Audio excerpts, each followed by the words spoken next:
Hi everyone, so I've made similar videos like this before.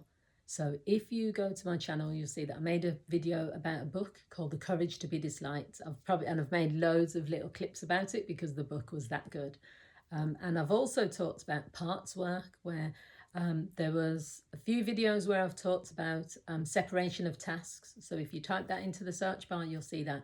What I want to talk about in this video is shadow work, and this is based on the work by Carl Jung. And all you need to do is type into Google, put Carl Jung or put shadow work or parts work, and this stuff will come up.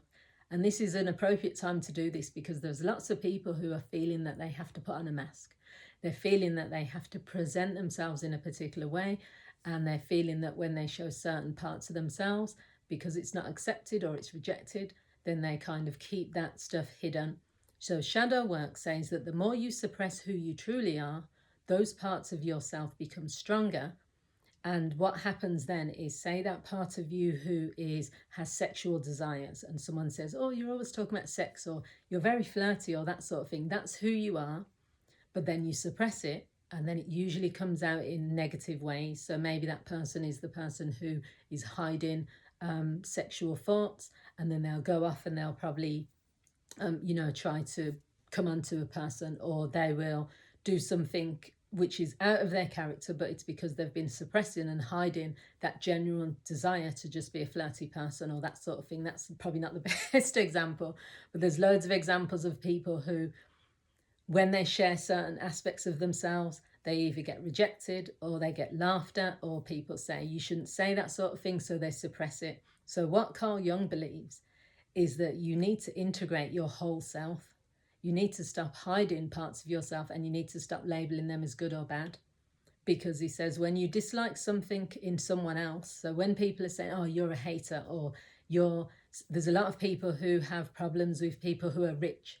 If you go on social media and you'll see people saying, why is this person with their fancy car parking there? Someone should get a key, scratch the side of their car. Or why is who does that person think they are just because they're rich? They're arrogant, and this sort of thing. It says when you dislike something in someone else, it's usually what you wish you had in yourself. Everything that irritates us about others can help us to understand ourselves. So the person who hasn't achieved success will have a dislike for someone who's successful because that's the thing that they wanted. The person who dislikes someone who's pretty, or dislikes someone who is a certain way, or a certain, probably even when you see people hating on people they've never met, or you see people hating on celebrities, maybe that's because that person deep down wants to be like that. They had a chance and they couldn't succeed in that area. So it says you need to reclaim the darker parts of yourself. You need to integrate them and become more authentic and whole.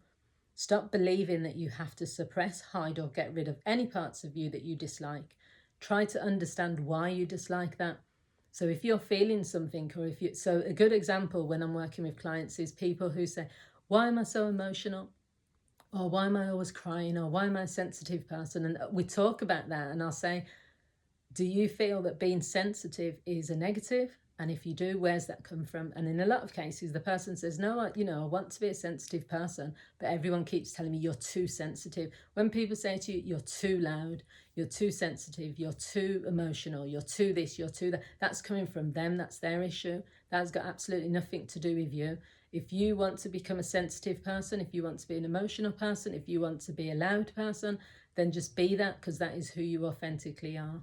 So the whole thing with shadow work is, the shadow part is the parts that people keep hidden. And the part that Carl Jung is trying to say is, don't hide any aspects of who you are, just be yourself, integrate everything. Stop using words like, phrases like, that wasn't me, or I came out of my character, or I wasn't myself. Everything you do, everything you think, and everything you feel is all you. It's not that you get drunk and then all of a sudden you start being violent and then that was not your character. Maybe I had a discussion with someone recently about this same thing.